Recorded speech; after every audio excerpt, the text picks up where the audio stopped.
Hello guys, welcome ulit sa ating channel. So nandito na po si JR Doria TV. So mag-iikot po muna tayo dito sa Pasig River Esplanade. Tignan po natin yung project na sisimulan po dito sa may MacArthur Bridge. So tara, ikot-ikot na tayo guys.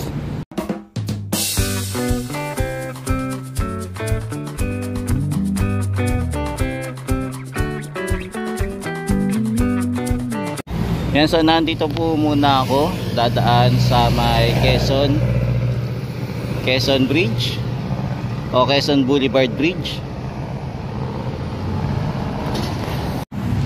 Yan, itong Quezon Bridge na to napakaganda at napakatibay po yung bridge na to, no? Kaya lang ang problema lang po, hindi lang po siya naalagaan. Kumbaga walang maintenance, nag-maintain dito sa bridge na to, no? Katulad na ito, walang naglilinis po. Ayan, pero sobrang tibay po ng bridge na to, no? Napakaganda po. Yan, so ito po yung ganap ngayon. So mapansin po natin may naliligo pala dito, no? Kahit na madumi po ang Ilog Pasig. Madumi po ngayon yung Ilog Pasig.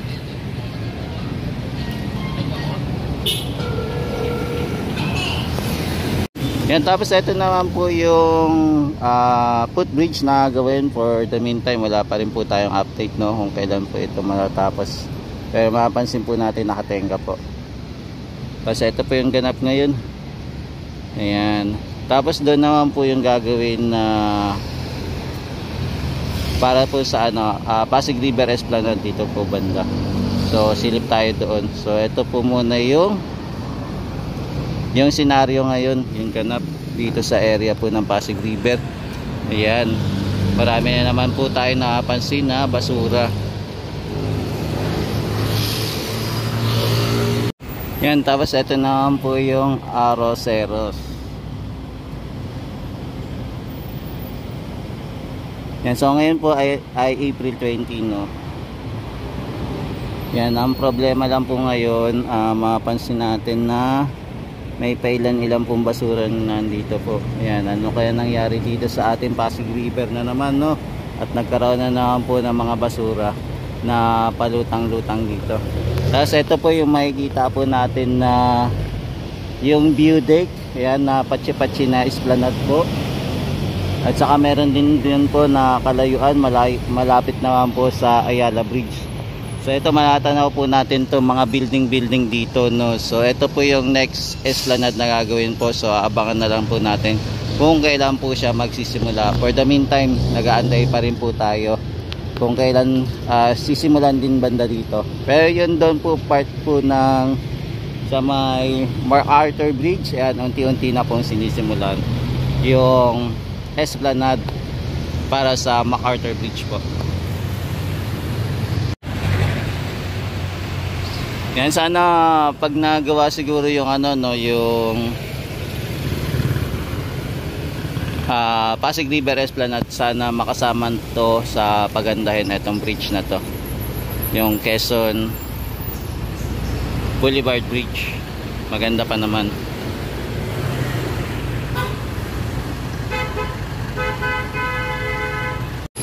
Yan, so ito yung itsura ng esplanade na gagawin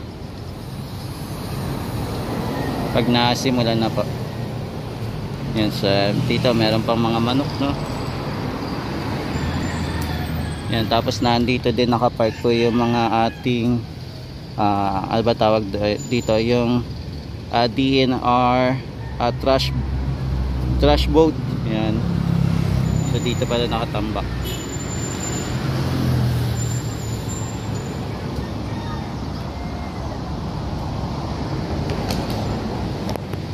Yan, baba na tayo sa tulay ng Quezon Boulevard Bridge.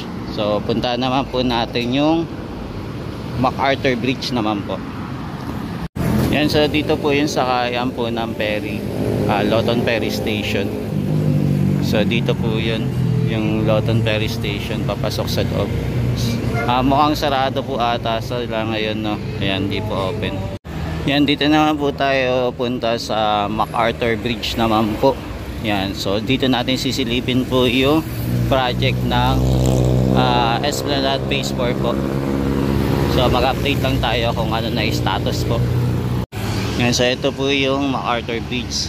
So mapapansin natin yung MacArthur Bridge dati napakaganda, no? Pero ngayon hindi na po siya ganun kaganda kung mapapansin nyo. Kasi yung mga dating meron mga ilaw-ilaw ngayon nawala na po. Ayan. So ito na po yung naging itsura. Ayan, tara akit tayo. So dito pala marami pa nakatira dito sa ilalim ng tulay. Tapos ito nakikita natin to si MacArthur, diba? Tapos ito yung bridge po, oh. Ayan, sira-sira na. Mukhang wala din to nag-maintenance kaya pinagbabaklas na siguro. Pinagbabaklas na nila siguro. Sinira talaga. No, yung magandang bridge, ayan, nasira na. Tapos ang ganda din ng daanan dito, no? Yung sidewalk niya.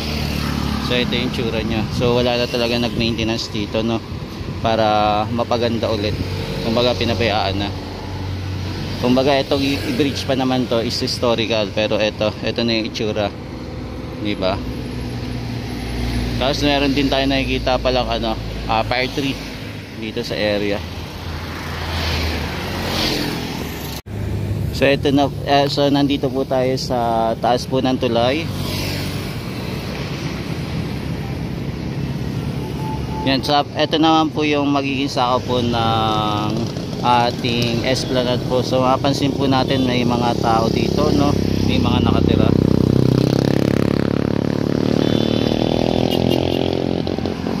Yan, tapos may nakikita din tayong bike dito. Yan.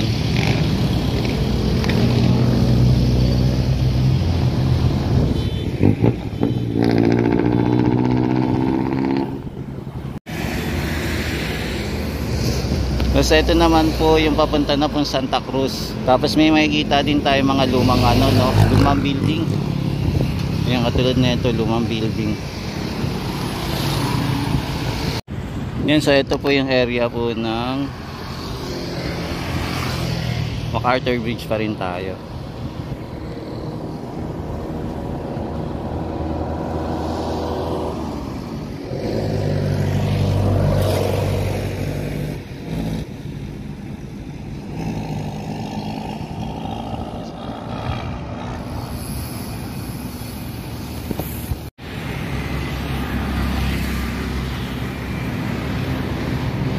Yan, so ito na po, may nilalagay na po pala silang pundasyon dito.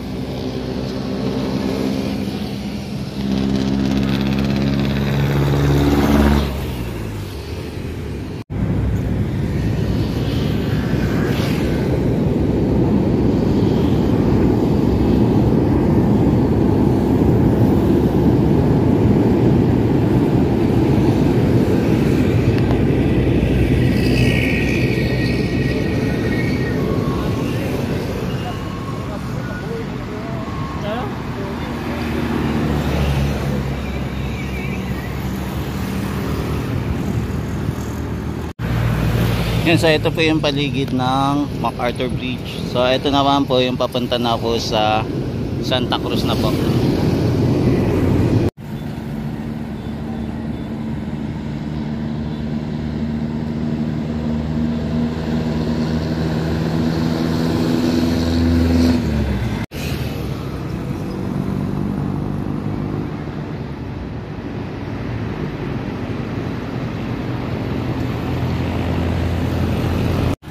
Yan, pasok na tayo sa Pasig River Esplanade sa Phase 1 po.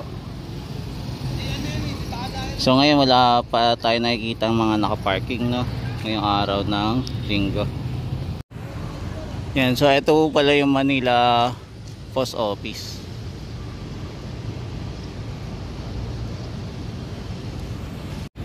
Yan, ito na po yung Pasig River Esplanade para po sa Phase 1. So medyo maaga-aga pa po, kaya konti pa lang po yung namamasyal. Yan, tapos may dumadaan din po dito na mga jeep. Yan, katulad po na itong Malanday. Yan, dumadaan po dito papuntang pier po. Nagaling po yan Santa Cruz. So ito po yung Esplanade pagka maaga-aga pa po.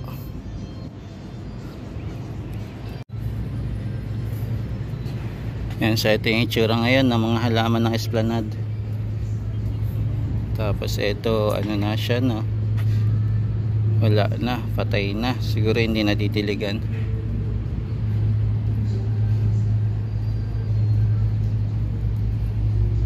Yan, maging ito, sira na din.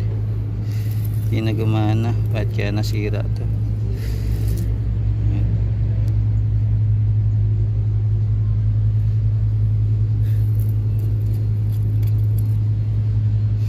So yung mga lights na sira na agad, no? Ito, katulad na ito, sira na. Diba?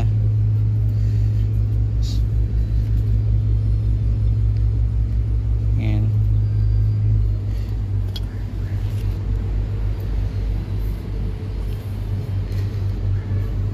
So ito na yung mga nangyari sa project natin.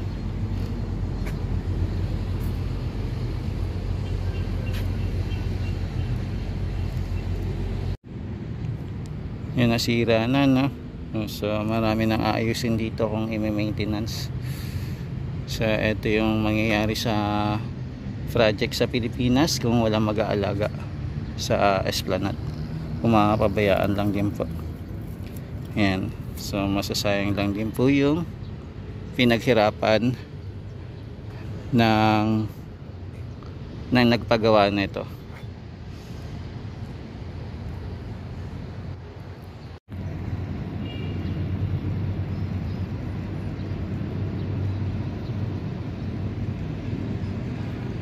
Yan, punta naman po tayo sa Esplanade sa kabila, sa Maestranza naman po, at sa Plaza Mexico. Silip din po tayo doon. Yan, so ito po ang Ilog Pasig ngayon. Grabe, ano kaya ang dapat gawin dito, no? Sa Ilog Pasig na to para tuluyan talagang mawala yung mga basura. Laki na ng pera na naubos dito para lang ayusin itong Ilog Pasig na to.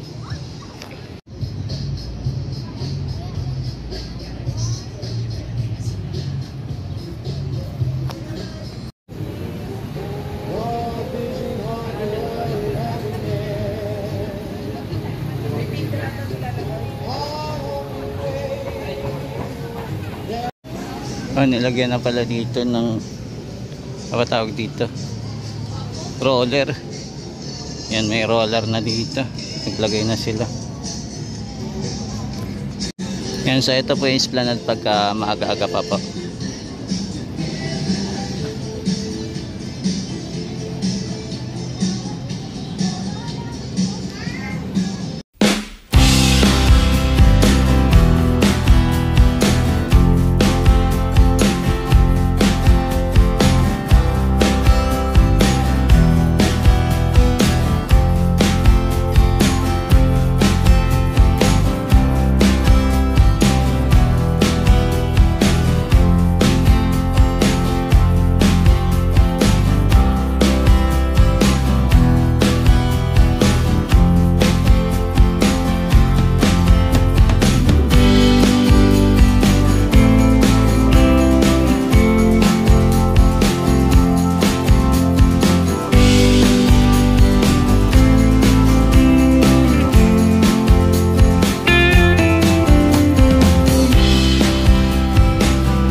guys, so ito muna yung latest update natin dito sa Pasig River Esplanade, sa pinakadulo po ng Fort Santiago Riverwalk.